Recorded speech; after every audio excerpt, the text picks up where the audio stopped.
성도의 기본 법을 이제 모세가 또 계속해서 성도가 지켜야 할 기본적인 법에 대해서 오늘도 교훈하고 있고요. 가르쳐주고 있습니다. 제시해주고 있습니다. 성도의 기본법. 신명기는 34장까지 있다고 하셨죠. 벌써 21장까지 왔습니다. 이제 거의 이제 종반부에 이르고 있습니다. 두 번째 설교도 거의 종반부예요. 지난 시간에는 이스라엘 백성들이 치를 전쟁과 관련하여서 징집에 관한 규례와 또 전투 시에 지켜야 할 규례들을 말씀했습니다.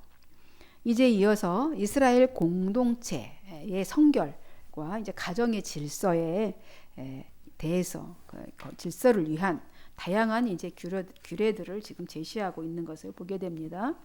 즉 이제 살인자를 알지 못했을 때 이제 속죄법, 그리고 또 여자 전쟁 포로를 처리하는 법, 그리고 불효자식을 제재하는 법 등을 이렇게 오늘 본문에 말씀하고 있습니다. 이제 하나씩 이제 내용을 살펴보도록 하겠습니다. 이제 살인자를 알 수 없는 피살자, 피살체가 이제 이스라엘 영토 내에 이스라엘 땅 안에서 이제 피살체가 발견됐어요. 죽은 누가 살해를 해서 죽어 있는 시체를 엎드려져 있는 것을 발견하게 됐습니다. 그 이제 규례가 이제 1절에서 9절까지인데 하나님께서 주신 땅 이스라엘 땅에 이 시체가 죽은 시체가 이제 들판에 엎드려져 있는 것을 딱 봤어요. 발견되었습니다. 그런데 그를 누가 쳐 죽였는지를 알 수가 없는 거죠. 살인자를 알 수가 없어요. 죽인 자를. 그래서 이 숨겨진 이 살인 사건, 알 수 없는 이 살인 사건이 발생하게 되었을 때 그때 어떻게 처신해야 하는지 거기에 대해서 말씀하고 있는 것입니다. 이스라엘 땅에서 이제 숨겨진 살인 사건이 발생했다면 어떻게 하라고 하십니까? 2절, 3절 말씀을 보면서 한번 봅시다. 그런 시체가 발견됐어요. 그럼 어떻게 하래요? 2절, 3절 같이 볼게요. 너희의 장로들과 재판장들은 나가서 그 피살된 곳에 사방에 있는 성읍의 원근을 잴 것이요. 그러니까 시체를 중심으로 이제 성읍이 어디가 제일 가까운가 줄로 재라는 거죠. 그리고 피살된 곳에서 제일 가까운 성읍의 장로들이 그 성읍에서 아직 부리지 아니하고 멍에를 매지 아니한 암송아지를 취하여서 그 성읍의 장로들이 물이 항상 흐르고 갈지도 않고 씨를 뿌린 일도 없는 골짜기로 가서 거기서 그 송아지를 끌고 가서 그 골짜기에서 그 송아지의 목을 꺾어라 이랬어요. 그러니까 시체가 발견됐어요. 그러면 먼저 장로들하고 재판관들이 이제 시체 있는 곳으로 가야겠죠. 이제 지은이 어떻게 된 상황인지를 봐야 되니까 시체가 발견된 곳에 가서 이제 거기서부터 이제 인접한 어디가 제일 성읍이 이제 가까운 들판에 엎드려져 있는데 어느 성읍과 가장 가까운 곳에서 죽었나 이제 이걸 재라는 거예요. 거리를 재라는 거예요. 그럼 이제 그것도 참 복불복이죠. 이제 그 장로들이 이제 주변의 성도들이 다 와갖고 재서 이제 니네 성읍에서 맡아 이제 이렇게 하는 거죠. 가장 가까운 성읍에서 이제 이 살인 사건을 이제 책임지도록 하라는 거죠. 그렇게 한 다음에 그 시체와 가장 가까운 곳에 있는 성읍으로 하여금 어떻게 하라고 책임을 지게 하라는 거죠. 그래서 시체와 가장 가까이 있는 성읍의 장로들이 이제 책임을 지고 해결하라 이 말입니다. 그러면 장로들은 아직 어떻게 하라고요? 멍에를 메어보지 않은 암송아지, 아직 한 번도 일을 안 시킨 암송아지 한 마리를 택하라는 거예요. 그러니까 즉 논밭을 어떻게 갈아본 적이 없는 노동에 한 번도 참여하지 않은 아주 순결하고 순수한 흠없는 제물, 하나님 앞에 드려지는 제물이니까 흠없는 것으로 이제 속죄의 제물이니까 택하라는 거죠. 그런 다음 이 암송아지를 어디로 골짜기로 험한 골짜기로 이 바깥에서 이 죽은 시체 이 살인 사건이 났는데 알 수 없는 이 누가 죽였는지도 알 수 없는 이 시체가 발견돼서 이제 그거에 대한 그 죄에 대한 이제 속죄를 하는 겁니다. 그 송아지를 이제 끌고 가서 그 골짜기에서 그 송아지의 목을 이제 꺾어서 죽이라고 합니다. 보통 이제 속죄제를 드리려면 번제단에 가서 성소 안에서 하나님 앞에 드려야 되는 거잖아요. 그 짐승에다 안수하고 그런데 지금 알 수가 없는 거잖아요. 그죠? 이 죽인 자를 알 수 없는 이 상황일 때에 지금 골짜기로 가라고 합니다. 골짜기 가서 죽이라고 해요. 제단에 바쳐줄 수 없는 제물이 되었습니다. 여호와 하나님을 위한 제사는 흠도 티도 없이 또 경건해야 되는 것이잖아요. 그런데 이제 살인된 피살체는 결코 이제 아름다울 수는 없겠죠. 그 살인해서 이제 모습이 아름다울 수도 없을 것이 뿐만 아니라 알 수도 없는 지금 죽음인데, 그래서 그리고 그 자리에는 누구도 오라고 그러냐면 레위인도 와라, 레위 지파 제사장들도 와라 이렇게 말합니다. 왜? 제사장들이 이제 제사를 이제 봐야 되잖아요.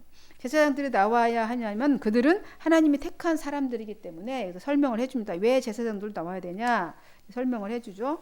왜냐하면 하나님이 선택한 사람들이잖아요. 제사장은 내 것이라 그랬어요.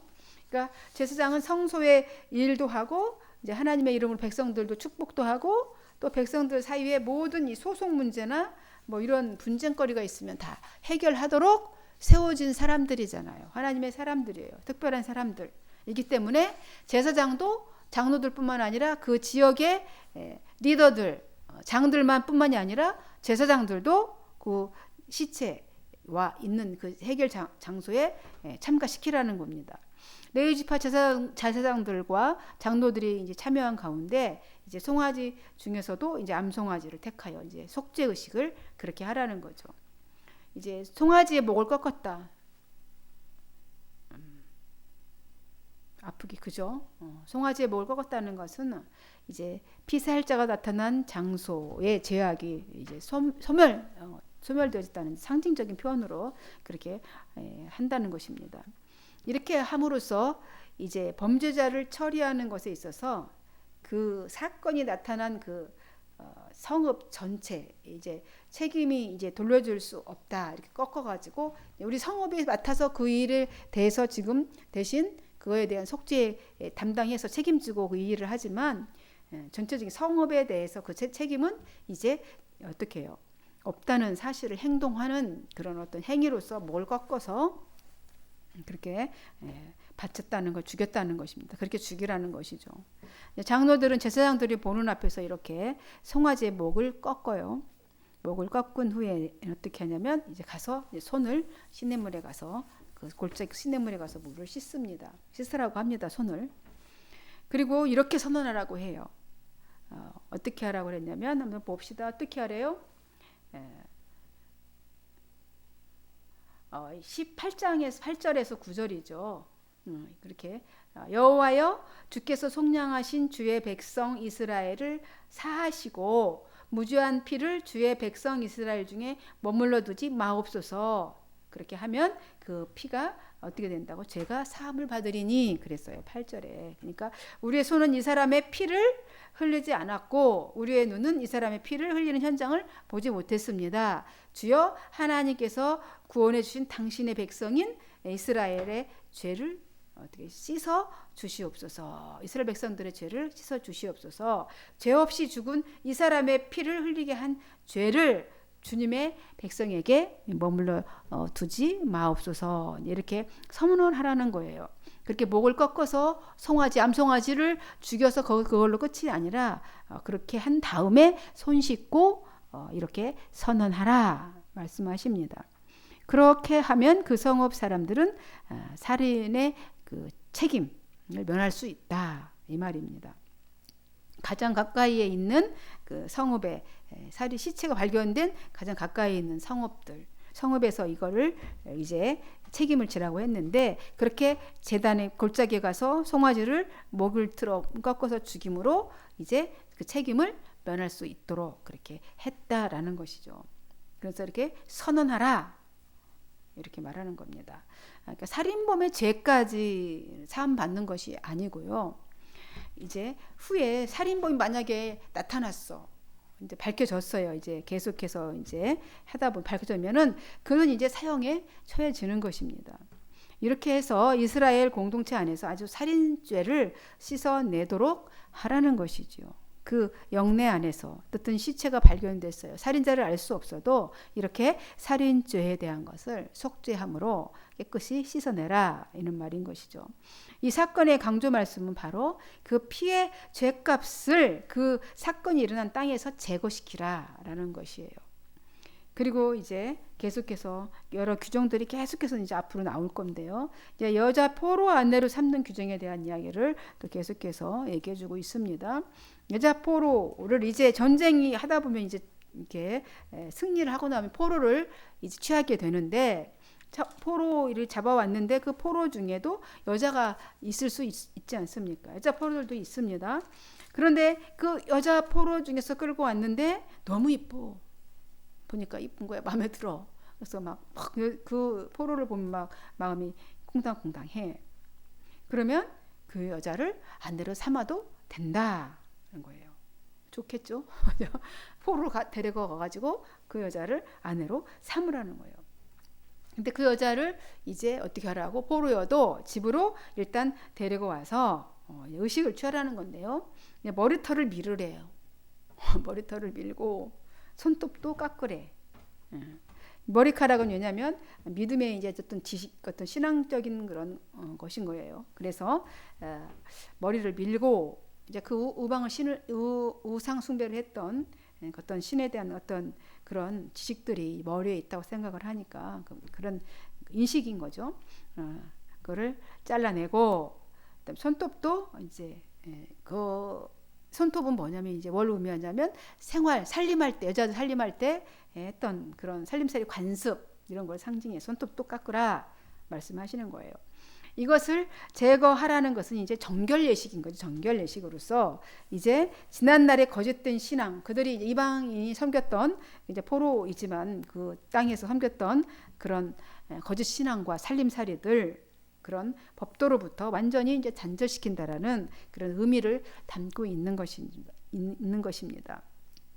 그리고 이제 그 다음에 어떻게 하라고 그러냐면 포로의 의복을 벗겨. 13절에 보니까 포로의 의복을 또 벗기래요. 옷을 벗고 새 옷으로 갈아입히라 이렇게 말합니다. 이제 전쟁에 이제 포로에서 이제 포로 신분에서 이제 의복을 바꿔 입는다는 것은 신분의 변화, 신분이 이제 변화되었다는 것을 나타내는 거죠. 그런 후에 이제 자기 이제 마음에 들어서 포로가 이제 자기 이제 여자로 만들 건데, 자기 아내로 삼을 건데, 이제 그렇게 머리도 밀고 손톱도 깎고 이제 옷도 갈아입히고 이제 그렇게 한 다음에는 어떻게 하라고요? 자기 전쟁에 죽은 부모들이 죽었잖아요. 뭐 자매들, 형제들도 가족들이 죽었을 건데 전쟁하다 죽은 그 부모들을 위해서 한 달 동안 애곡하라고, 바로 그 아내로 취하라는 게 아니라 한 달 동안 애곡하도록 그 슬픔을 충분히 표현하도록 배려하라는 것이죠. 얼마나 기가 막히게 포로까지 끌려왔는데 부모는 죽고 그냥 짐승 마냥 그렇게 하지 말라는 거예요. 충분히 인정해주고 존중해주고 슬퍼할 수 있는 시간을 주라 이렇게 얘기합니다. 그 다음에 아내로 맞아서 그녀의 남편이 되고 또 그녀가 아내가 되는, 이렇게 부부가 될 수 있는 그런 절차를 밟으라 얘기합니다. 그 후에 남자가 이제 그렇게 했는데 마음이 변했어. 남자가. 그럼 어떻게 하라고요? 여인을 좋아하지 않게 됐어. 여자가 원하는 대로 그냥 보내주래요. 여자가 가겠다 그러면 이제 너 싫어, 이제 그 싫은 내색을 이제 과도하게 했겠죠. 싫다고 하면은 그냥 보내주라는 거예요. 내가 이제 보기도 싫은데, 꼴보기도 싫은데 그냥 팔아버려? 그래가지고 돈 주고 팔거나, 아니면 자기가 아내로 삼았던 여자를 노예로 삼지 말라는 거예요. 포로라고 해서 정말 오갈 데도 없는 처진 거잖아요. 포로로 왔다는 건 아무 이국 땅에, 그죠? 낯선 땅에 아무도 혀를 단신 왔는데 그 다음에 자기 아내로 삼아서 그렇게 하다가 그거를 그렇게 노예로 팔고 그러지 말라는 거죠. 아무리 포로로 잡혀온 이방 여인일지라도 인간적인 도의를 베풀으라는 거예요. 인격을 존중하라는 겁니다. 그리고 모세는 이어서 이제 맏아들 장자권에 대해서, 이제 장자 상속권에 대해서 설명하고 있습니다. 어떤 사람이 이제 아내를 2명을 뒀어요. 원래 일부 일처제예요. 성경은 일부 일처제인데 이들이 어긴 거죠. 두 아내를 뒀는데 한 아내를 다른 아내보다 더 사랑했어요. 그리고 그런 경우가 발생했어. 근데 두 아내가 다 아들을 낳았는데 미움받는 아내가 맏아들이에요. 하필이면. 그리고 그 남편은 미움받는 아내에게서 태어난 그 맏아들을 무시하고 이제 사랑받는 아내, 자기가 사랑하는 아내에게서 난 아들에게 장자권을 주고 싶다고 해서 그렇게 주지 말라는 거죠.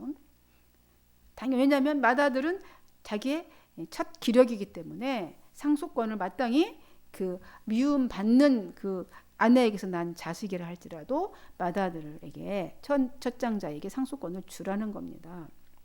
그래서 그 아들에게 상속권을 인정해서 두 몫을 그에게 상속받도록 하라. 왜냐하면 자기 기력의 시작이니까 그 장자의 권리가 그에게 있다. 분명하게 선을 그어주시죠. 그리고 이어서 이제 불효자식에 대해서 어떻게 처벌해야 할지에 대한 규정을 또 계속해서 말씀하십니다.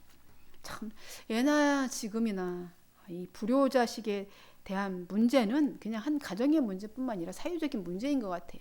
그러니까 효부상도 있고 막 상도 주잖아요. 그래서 효부상, 효사상 뭐 이런 것도 주는데 이 사회적인 문제인 것 같아요. 이 가정사를 떠나서 18절에서 21절까지인데요. 사람에게 완악하고 패역한 아들이 있어 그의 아버지의 말이나 그의 어머니의 말을 순종하지 아니하고 부모가 징계하여도 순종하지 아니하거든.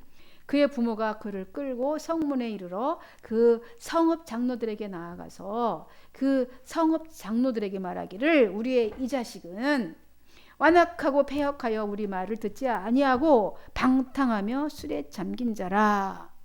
이렇게 하면은 어떻게 하래요? 마을 사람들이 다 도래쳐서 죽이라고 합니다. 이제 고집세고 반항하는 아들이 있다고 칩시다. 지금 뭐 있지요. 사춘기 접어들면 뭐 너무나 당연한 것처럼 그렇게 이야기하지만 성경은 그게 당연하다고 얘기하지 않습니다. 부모가 아무리 타일러도 듣지 않아. 너무 지금은 이 경계가 없어져 버렸죠.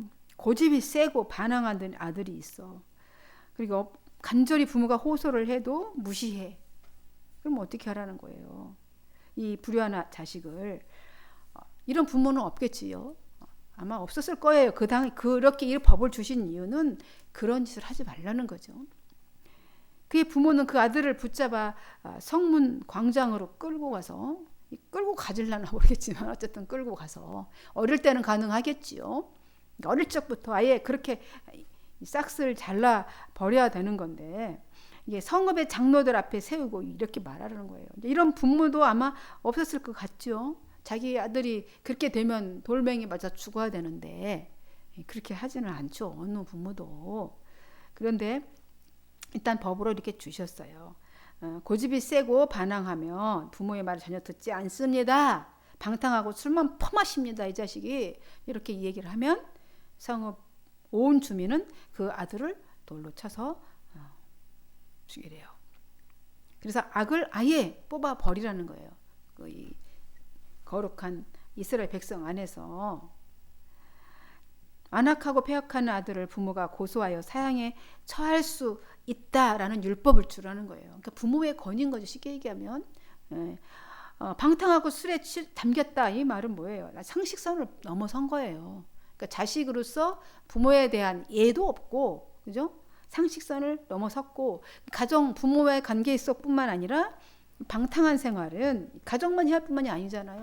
다른 이웃도 공동체에도 해를 끼쳐 있기 때문에 이제 그렇게 하라는 거죠. 이런 규정을 주신 까닭이 무엇입니까? 까닭이 첫째는 부모의 징계의 한계를 조정해 주는 거예요. 또 이렇게 해서 잘 타일르는 부모도 있지만 패서 또 자식의 생명을 해하는 부모도 있잖아요. 우리 막 뉴스도 나오잖아요. 그래도 이 징계를 하는 이유, 생명을 해할 수 없다는 거예요. 부모라 할지라도 자식의 생명을 마음대로 해할 수 없다라는 의미도 담겨 있는 거예요. 둘째는 부모의 징책을 듣지 않는 못된 자식은 이렇게 공권력으로도 처벌하여서 사유에 기강을 세운다. 이런 의미도 있습니다. 이 율법을 주신 이유가 이 돌아온 탕자의 아버지가 멀리 왜 맨날 이 문 밖에서 기다렸냐면 바로 그래서 기다린 거예요. 그래서 달려가 어깨를 마주 앉고 사랑하는 내 아들아 돌아왔다. 혹시 마을 사람들이라도 봐서 그 방탕한 아들인 거 다 알잖아요. 자식의 부모를 온 동네 다 알겠죠. 근데 그 아들을 아버지가 품고 그렇게 하지 못하도록 밤마다 기다리고 있었던 거죠. 여러분, 성문은 이게 성내의 모든 사건을 다루기 위해서 장로들이 모이는 곳이 성문이에요. 그리로 끌고 가라는 거죠, 자식을. 실제적으로 이렇게 자주 실행되지는 못했을 겁니다. 그렇게 했다는 기록이 성경에도 없잖아요. 또 자식 끌고 가서 패 죽였다. 부모 말 안 들어 불효해가지고 이게 없으니까 돌멩이로 죽였다는 거 없죠. 이런 법이 있다는 사실 자체만으로 부모에 대한 그죠? 존경심을 잃지 않게 하려는 역할을 할 수 있도록 한 것입니다. 이렇게 모세는 계속해서 성도가 지켜야 될 기본적인 것들, 그런 기본적인 법들에 대해서 다시금 제시해주고 또 설명해주고 또 권면하고 또 규례로 이렇게 주고 있는 것입니다. 그러니까 성도로 산다는 것은 기본적으로 상식적으로 인격적이 돼야 된다는 것이죠. 왜냐하면 모두가 지키지 않으려 할지라도 이것이 옳은 것이면 그것은 지켜져야 되는 것이죠. 주님이 정하신 하나님이 주신 법, 주님이 주시는 질서, 이것은 지켜져야 되는 것이죠. 이것들은 상식적으로 지키는 그런 성도의 기본적인 법들도 말씀해 주십니다.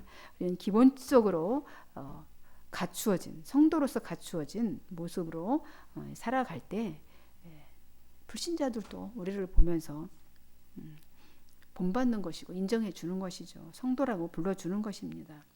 오늘 말씀을 마음에 새기시고 또 인생의 귀한 본을 삼으시기 바랍니다. 기도하겠습니다. 하나님 감사합니다.